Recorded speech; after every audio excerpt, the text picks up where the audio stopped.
Hi, this is Greg, and welcome back to another Minute in the Clouds with Greg. This is day 11. Can you believe day 11? My goodness gracious me. So we're doing some I'm doing some question and answers of understanding ADHD, and I started question and answers yesterday. So this is part 2 of answering your most frequently asked questions. As I said, we've been doing an exploration into ADHD, hoping to shed some light on the condition. Welcome to day 11. ADHD, or Attention Deficit Hyperactivity Disorder, affects millions of people worldwide, but there's still a lack of understanding and misconceptions surrounding the condition, and they can create barriers for people who've got ADHD and prevent them from receiving proper care and the support that we deserve. So by highlighting some of these latest advancements in diagnosing and managing ADHD, I hope to dispel some myths surrounding it. If you haven't seen the other videos, check them out. There'll also be accompanying articles that accompany these videos over on gregscloud.com, where I go into more details oftentimes. And if you're new to the channel, welcome. I'm glad that you're here. If you like these videos, consider subscribing to the channel. Hit the bell if you'd like to be notified when I post more content. It's not always easy to create when you've got ADHD, brain injuries, things like that. So any comments, likes, and feedback that you want to throw my way is greatly appreciated. Let me know how I might make these videos better, and let me know in the comments what kind of content that you'd like to see, and I'll try and make that happen. So let's dive into the world of ADHD. So here's some of the questions that people have asked. What other conditions commonly exist with ADHD? And we went into this a little bit yesterday. And just for some background, over 2/3 of people with ADHD have at least one coexisting condition, and that can cause additional problems if it's left untreated. Certain disorders such as oppositional defiant disorder, conduct disorder, mood disorders, anxiety tics, Tourette's syndrome, learning difficulties, sleep disorders, substance abuse, those things can coexist with ADHD. And some facts surrounding that: about 40% of the people with ADHD have oppositional defiant disorder. They characterize that by arguing or temper outbursts, refusing to follow rules and things like that. Conduct disorder occurs in about 27% of adults, 45 to 50% of adolescents, and 20 to 25% of adults, involving aggression and destructive behaviors. About 38% of adults with ADHD have a coexisting mood disorder, and that could include depression, bipolar. Up to 53% of the adults with ADHD might have anxiety disorder, leading to excessive worry and stress, and less than 10% of those with ADHD have tics. So it's not a whole lot. Tourette's syndrome, but 60 to 80% of those with Tourette's have ADHD as well. Up to 50% of children with ADHD have coexisting learning disorders such as dyslexia. 1/4 to 1/2 of children with ADHD may have sleep disorders, which make the ADHD symptoms worse. And youth with ADHD are at an increased risk of early cigarette use, alcohol and drug abuse, but stimulant treatment, which is the kind of the go-to stimulants for treating ADHD, might reduce illegal drug use. A lot of the time, people are trying to self-medicate. The diagnostic process for ADHD must consider any other possible conditions that exist during ruling it out to make sure that it's not something else. You can get more information of that over on CHADD's website, and that's Children and Adults with Attention Deficit Hyperactivity Disorder. Another common question: who tests for ADHD when you're an adult? Excuse me one moment. Cheers to you. ADHD diagnosis, it involves gathering information from different sources. It has to meet specific criteria. including symptoms that might have been there in childhood and things like that. It's not always easy to report feeling, how you've been doing. So as an adult, what might be helpful is if you've got any report cards from school, if you've got, a loved one, a spouse, a family member, someone who, can maybe help you, with that.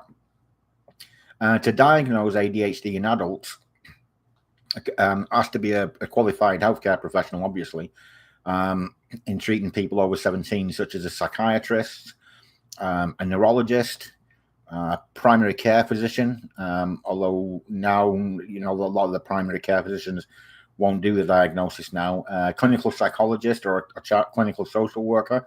And actually a child psychologist can do that as well, a child psychiatrist. They don't just treat children. Oftentimes they're kind of more clued in on what's going on. Psychological tests like symptom checklists, behavior rating scales, may use things like that during the procedure. For a medical history, a physical exam can help rule out other conditions that might mimic ADHD.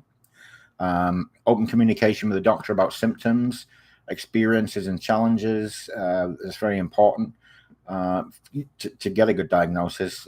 Major issues might be experiencing at work or school or home life.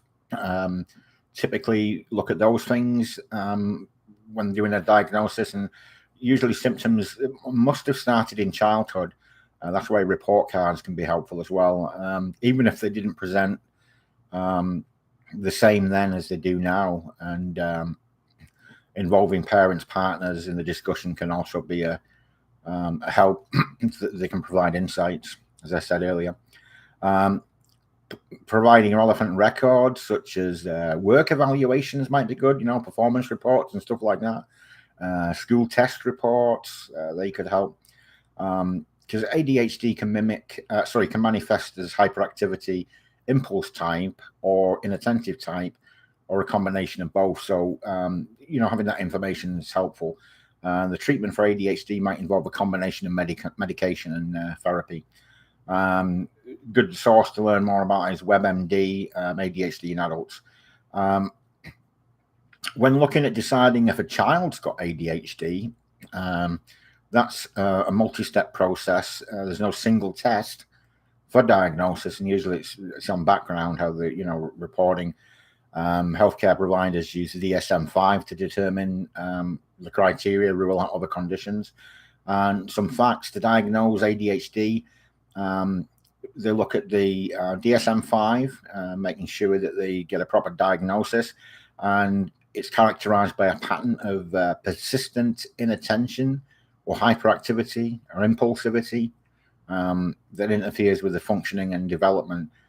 Inattention symptoms could be lack of focus, trouble being organized, forgetting, distraction very easily. Oh, a squirrel, yeah.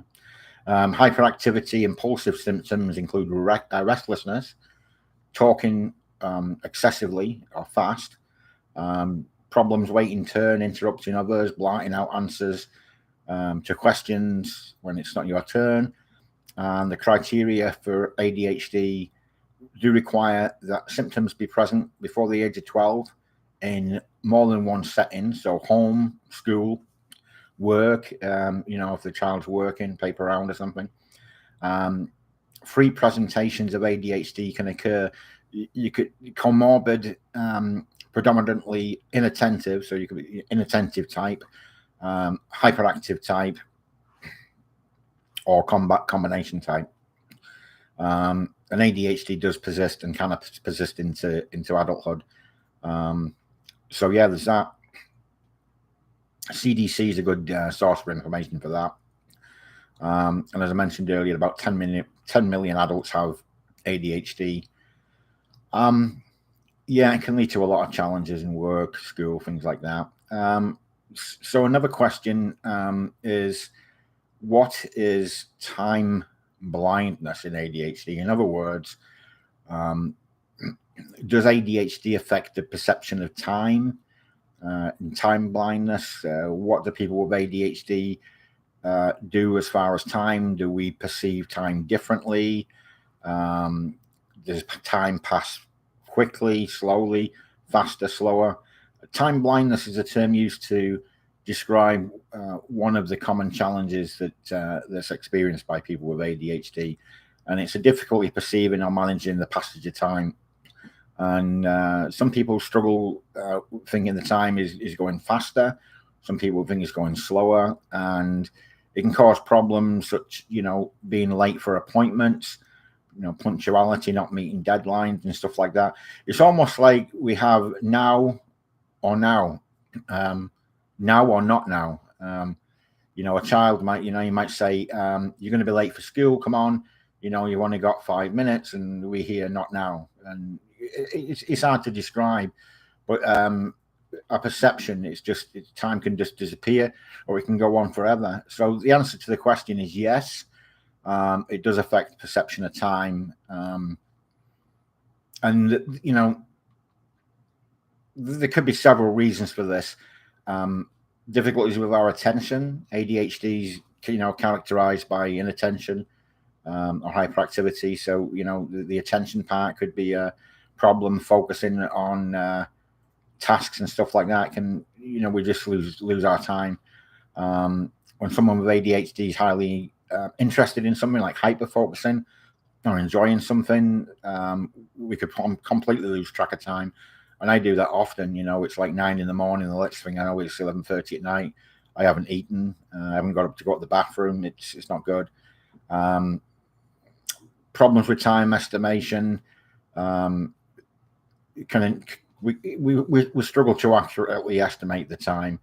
An executive function deficit, is a big part of that. Times can bend under stress, can go quickly or slowly. So anyway, another question: why do people with ADHD experience difficulties with sensory overload? Oh boy, I've got a story for you, but I'll read this first. Sensory overload, or also referred to as information overload, it can involve excessive noise, visual stimulation. It can be caused by different things, specific textures, noises, smells. And when you get overstimulated, you could feel maybe agitated or anxious, confused, exhausted, frustrated. Some people get irritable. It can be very overwhelming, a panicky feeling, quite stressful, can't focus. So it can make it very difficult to perform effectively, and it can really, really be overwhelming and severely hindering to someone's life. If you do experience sensory overload, it's important to try and find some coping strategies to help with that. And some of the strategies that sometimes help people, you could close your eyes and focus on your breathing, doing some mindful meditation, mindfulness. Maybe put a headset on, some headphones, listen to calming music. Try and remove yourself from the situation if at all possible. Try and take breaks, take a walk in nature. Deep breathing, maybe talk to a friend if a family member, if you have those available. Talking to a therapist or counselor. Aromatherapy sometimes helps. And headphones again, even just if you get those noise cancelling headphones, not even listening to anything through them, but just the noise cancelling headphones can help block out some stuff. And the link between ADHD and overstimulation, some background. Sensory overload, the brain's bombarded with too much information from the 5 senses, and it makes it really difficult to process things properly. And the overstimulation can occur to anyone, but it's heightened with people that have got ADHD or other sensory things going on. Overstimulating environments, flashing lights, loud noises, music. Many people talking at once can lead to you stuck. You feel stuck. Strong urge to escape, fight or flight. Got to get out of here. Symptoms of overstimulation could include being sensitive to certain textures, difficulty focusing, aversion to certain flavors or textures of food, feelings of stress and anxiety. Structural differences in the brain, particularly the white matter in the brain, may play a role in sensory processing. difficulties when you've got ADHD. And overstimulation, obviously, as I said, can really interfere, making it, very challenging to cope with changes in unexpected situations. I don't do good when unexpected things happen. Overstimulation and hypersensitivity are related, but distinct. Hypersensitivity results in consistent, strong reactions to specific stimuli, while overstimulation occurs during periods of stimuli overwhelm. Traditional therapies like occupational therapy, sensory integration therapy, cognitive behavioral therapy, they can help some people, but not others. I struggle still. Strategies to manage that: identify what it is and try and avoid it where possible. Try and have a plan, like an escape plan, or what you'll do if you've got a partner or someone with you. Maybe you could have a kind of a signal: if I say this, or I do this, or whatever. But it is important to try and understand and be supportive of people who experience overstimulation. It can be really distressing. And the story that I've got earlier today. Hi there, Simply Orbs. I had the screen off. Oh my gosh, I'm so glad that you tuned in. I'm just going to share my story, what happened earlier. I don't often leave the apartment. I isolate all the time for different reasons. But in the parking lot across the street from me, they do a church on a Sunday. They kind of meet, and so I decided I'd venture out and try and go there today. But when I got over there, they had some music playing, like one of those, the Bluetooth speakers. And someone asked them to turn it up. And then there's people speaking over here and people speaking over there and kids playing over here and conversations there. And you could smell this, and this person next to me is talking to that person 2 seats away from me. And it was just like, what the... And then when they asked to turn up the volume, it was so... It can be painful. It can be physically painful. It really, really can. People don't understand, honestly. Sensory overload it can be a BASTARD. It can be really bad. And I couldn't stay. I had to leave. And I really, really wanted to be there too. But I'm like, no, I can't do it. And I tried to white knuckle it and I just couldn't. Anyway, I'm kind of waffling now, but I'm glad that you're here. And I'd just like to say, if you enjoyed today's content, hopefully I'll see you tomorrow. And I'll end it with that. And as always, take care of your mind. Thank you so much indeed. Love you guys. Bye.